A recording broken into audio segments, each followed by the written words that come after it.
Frères et sœurs en Christ, que Dieu vous bénisse puissamment au nom de Jésus-Christ. Frères et sœurs, partageons la parole de Dieu. Seigneur Jésus, nous t'invitons au milieu de nous. Père, viens nous exhorter par la puissance de ta parole au nom de Jésus-Christ. Amen. Frères et sœurs, exhortons-nous. Je vais partager ici avec vous, frères et sœurs, une prophétie qui m'a été révélée dans mon sommeil. Et je vais la partager. Certainement, cette prophétie elle va s'accomplir ces jours. En fait, les hommes ont péché contre l'Éternel. Et l'Éternel est en colère. La colère de Dieu va s'exercer ces jours-ci dans le monde, dans beaucoup de villes. Frères et sœurs, c'est une alarme, une trompette que je suis en train de sonner, afin que les frères et sœurs partout dans le monde entier rentrent dans la prière. Il y aura de la dévastation, des catastrophes, des vents impétueux qui vont passer dans le monde et dans les vies de beaucoup de personnes. Frères et sœurs, c'est pour ça Dieu avertit toujours ses enfants à se préparer quand il y a des catastrophes, quand il y a des dévastations, quand il y a des vents impétueux. Dieu est en colère. Les hommes ont péché au point où Dieu est en colère et il y aura une dévastation, un vent de turbulence qui va passer des jours à venir. C'est pour ça que je vais partager cette prophétie dans le livre de Jérémie qui va s'accomplir ces jours qui viennent. Que Dieu soit loué pour sa parole. Que Dieu soit loué de prévenir à son peuple de se lamenter et de prier. Frères et sœurs, là où vous êtes, rentrez dans la prière. Priez pour vos familles. Repentez-vous. Si vous aviez commis des péchés, si vous êtes en désaccord avec Dieu, cherchez à vous mettre en accord avec Dieu. Afin que quand ces vents impétueux vont passer, quand le dévastateur et ses agents vont rentrer en œuvre par tous les moyens qu'ils vont utiliser, que vous ne soyez pas touchés par les vents, les tempêtes, les catastrophes qui vont sévir ces jours à venir. Priez, repentez-vous devant Dieu, cherchez la face de Dieu, recherchez à être en communion avec Dieu. Car lui-même il dit dans cette prophétie qu'il y aura un bon nombre qui sera épargné. Priez afin que nous soyons dans le nombre qui sera épargné. Partout où ces catastrophes vont se faire. Je lis pour la gloire de Dieu, que le Seigneur lui-même nous donne la sagesse au nom de Jésus-Christ. Amen. Jérémie chapitre 4, voilà ce que j'ai reçu, frères et sœurs, que je veux partager avec mes frères et sœurs dans le monde. Jérémie chapitre 4, du verset 8 au verset 28. Cette parole de l'Éternel va s'accomplir ces jours à venir. Ce n'est pas une bonne nouvelle pour les chrétiens. Ce n'est pas une bonne nouvelle pour le monde. C'est pour cela, nous les chrétiens, nous devions rentrer en prière pour implorer la miséricorde de Dieu afin que sa colère ne s'exerce pas sur nous. Je lis au nom de Jésus-Christ. Jérémie chapitre 4, à partir du verset 28, voilà ce qui m'a été révélé. À partir du verset 8 jusqu'au verset 28.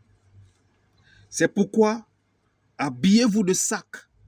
Frères et sœurs, quand on dit dans l'Ancien Testament, quand on demandait au peuple de Dieu de s'habiller de sac, on les demandait de se lamenter, de rentrer dans des jeûnes si cela était possible. Comme Ninive, quand Jonas est allé donner la nouvelle à Ninive, comme quoi Dieu devait détruire la ville de Ninive, le roi de Ninive a décrété un jeûne. Ils se sont habillés de sacs. Ils ont mis la cendre, ils se sont couverts de cendre pour implorer la miséricorde de Dieu. C'est la même révélation ici. C'est pourquoi habillez-vous de sacs, lamentez-vous, allez pleurer, pleurons devant l'Éternel afin que les calamités, les dévastations, les vents impétueux qui vont passer ne nous touchent pas. Lamentez-vous, Gémissez, allons gémir devant l'Éternel, tous les chrétiens du monde entier. Car la colère ardente de l'Éternel ne se détourne pas de nous. La colère ardente de l'Éternel ne va pas se détourner. Ce que Dieu dit, il va le mettre à l'exécution.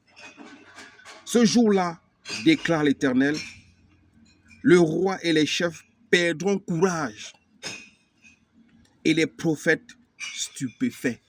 Même les chrétiens, les prophètes, les grands prophètes du monde ne verront pas venir ce temps que Dieu déclare qu'il va envoyer sur terre. Les grands prophètes du monde ne verront pas que ceci va se réaliser. Ils vous prophétisent des grandes choses, mais personne ne voit ce qui est en train de venir. Mais Dieu, avant de faire quelque chose, il parle à ses serviteurs. Beaucoup de monde, beaucoup d'enfants de Dieu dans le monde entier ont reçu ce même message. Ce message comme quoi Dieu est en colère et qu'il va frapper la terre. Il va frapper les hommes. Il va lâcher les vents impétueux. Il va lâcher le dévastateur et ses agents pour sévir dans le monde. Les enfants de Dieu véritables dans le monde ont reçu. Mais les prophètes, les grands prophètes de ce monde n'ont pas reçu ce message. Les prophètes stupéfaits. J'ai dit, ah Seigneur, éternel, vraiment tu as bien trompé ce peuple et Jérusalem. Lorsque tu as dit, vous aurez la paix, alors que l'épée est prête à frapper leur vie. C'est la parole de l'Éternel. C'est Jérémie qui est en train de pleurer devant l'Éternel. À ce moment-là, on dira à ce peuple et à Jérusalem, un vent brûlant souffle des hauteurs du désert sur le chemin de la fille de mon peuple. Mais non pour trier, ni pour nettoyer le grain. C'est un vent impétueux qui vient de là-bas jusqu'à moi. Maintenant, je prononcerai moi-même des jugements contre eux. Voici ce que le destructeur monte comme une masse nuageuse. Ses chars sont comme une tempête. Le malin ne fait jamais rien sur terre. Il ne cause pas de calamités si Dieu ne le permet pas. Mais Dieu dit ici, voici que le destructeur monte comme une masse nuageuse. Dieu a permis au destructeur de frapper la terre. La terre sera frappée. Les hommes seront frappés. C'est pour ça qu'on demande aux chrétiens de prier, de se lamenter, de gémir devant Dieu, afin que ces catastrophes qui viennent ne vous touchent pas, vous et vos familles. Afin que les esprits de mort qui ont été lâchés ne vous touchent pas et ne touchent pas vos familles. Frères et sœurs, prenez cela au sérieux. Aujourd'hui, là, prenons ce message au sérieux et prions Dieu. Voici que le destructeur monte comme une masse nuageuse. Ses chars sont comme une tempête. Ses chevaux sont plus rapides que les aigles. Malheur à nous, car nous sommes anéantis. Purifie ton cœur du mal, Jérusalem, afin d'être sauvé. Dieu dit ici, purifie ton cœur, Jérusalem, partout où tu es, dans n'importe quelle ville où tu te trouves. Mon frère, ma soeur, Dieu te demande de purifier ton cœur afin que tu sois sauvé. Parce que quand le destructeur va passer, s'il trouve une impureté en toi, tu seras pris. Ta famille sera prise. Tes enfants seront touchés. Les familles seront touchées. Mais priez, Dieu te demande ici. Purifie ton cœur du mal, Jérusalem, afin d'être sauvé. Jusqu'à quand garderas-tu en toi des pensées de malheur? Enlevons les pensées de malheur dans nos cœurs. Enlevons les pensées iniques. Enlevons les pensées de méchanceté. Enlevons tout ce qui est impur en nous. Afin que quand ce temps-ci arrive, nous soyons purs et corrects avec Dieu. Oui, une voix qui part de Dan annonce le malheur. Elle le proclame depuis la région montagneuse d'Éphraïm. Rappelez-le aux nations nous sommes en train de rappeler aux nations que la main de l'Éternel, que l'Éternel Dieu des armées est en colère. Nous rappelons cela aux nations. La Bible dit, rappelez-le aux nations. Faites-le connaître à Jérusalem. Quand on parle à Jérusalem ici aujourd'hui, nous voyons ce qui se passe même à Jérusalem, que nous connaissons physiquement, la Jérusalem qui est sur terre. Mais aujourd'hui, Dieu parle à son peuple qui est partout dans l'univers. C'est les nations qui seront frappées. Ce n'est pas seulement Jérusalem qui sera envahie. Même la Jérusalem que nous voyons sera envahie par des armées. Ils seront attaqués. Mais Dieu parle ici à toutes les nations. Peu importe dans quelle ville que tu te trouves, purifie ton cœur afin que tu sois sauvé. La dévastation arrive, frères et sœurs. Des assaillants viennent d'une terre lointaine. Ils font retentir leur voix contre les villes de Juda. Pareil à ceux qui gardent un champ. Ils fondent sur Jérusalem de tous les côtés. Jérusalem même que nous voyons sera attaquée. La Jérusalem que nous connaissons en Israël, elle-même sera attaquée. Mais beaucoup de villes dans le monde entier également seront attaquées par des armées inconnues, des armées violentes, des armées envoyées par le destructeur. Mais Dieu a permis cela parce que le monde a péché. Même les chrétiens ont péché. Dieu veut frapper pour faire un nettoyage.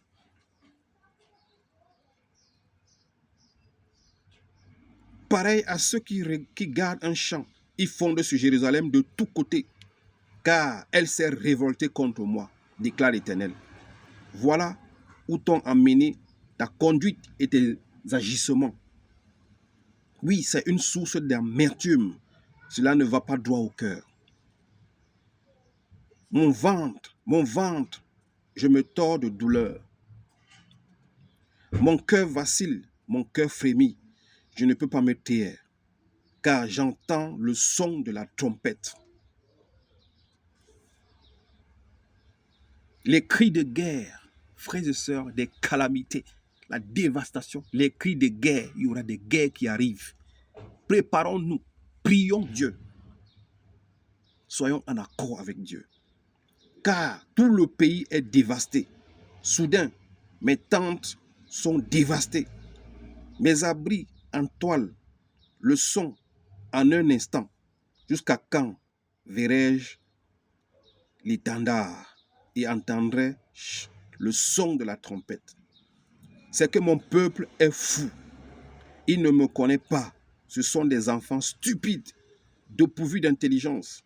Ils sont habillés pour faire le mal, mais ils ne savent pas faire le bien. Je regarde la terre et je constate que c'est le chaos et le vide. Je regarde le ciel et je constate que sa lumière a disparu. Je regarde les montagnes et je constate qu'elles tremblent, que toutes les collines sont secouées. Je regarde et je constate qu'il n'y a plus d'hommes, que tous les oiseaux sont enfuis. Je regarde et je constate que les régions fertiles n'est plus qu'un désert. Toutes ces villes ont été démolies devant l'Éternel, devant son ardente colère. En effet, voici ce qu'a dit l'Éternel. Tout le pays deviendra un désert. Mais je n'accomplirai pas une destruction totale. Tout le pays sera un désert. Mais Dieu n'accomplira pas une destruction totale. Parce qu'une partie de personnes vont être secourues, vont être laissées. Mais mon frère, ma soeur, prie à ce que tu sois parmi ceux qui seront secourus. Ceux qui ne seront pas dévastés. Ceux qui ne seront pas emportés par les vents impétueux, par les guerres, par la destruction qui arrive. Prie Dieu afin qu'il te préserve, toi et ta famille. À cause de cela, le pays sera en deuil et le ciel en haut s'assombrira. En effet, je l'ai dit, j'y ai réfléchi. Je ne regrette pas et je ne reviendrai pas en arrière. Dieu a dit cela et il ne reviendra pas en arrière. Ce que Dieu a dit, il le fera. La dévastation arrive. Les guerres arrivent. La 17, la fin arrive. La mort va sévir. Le destructeur est lâché.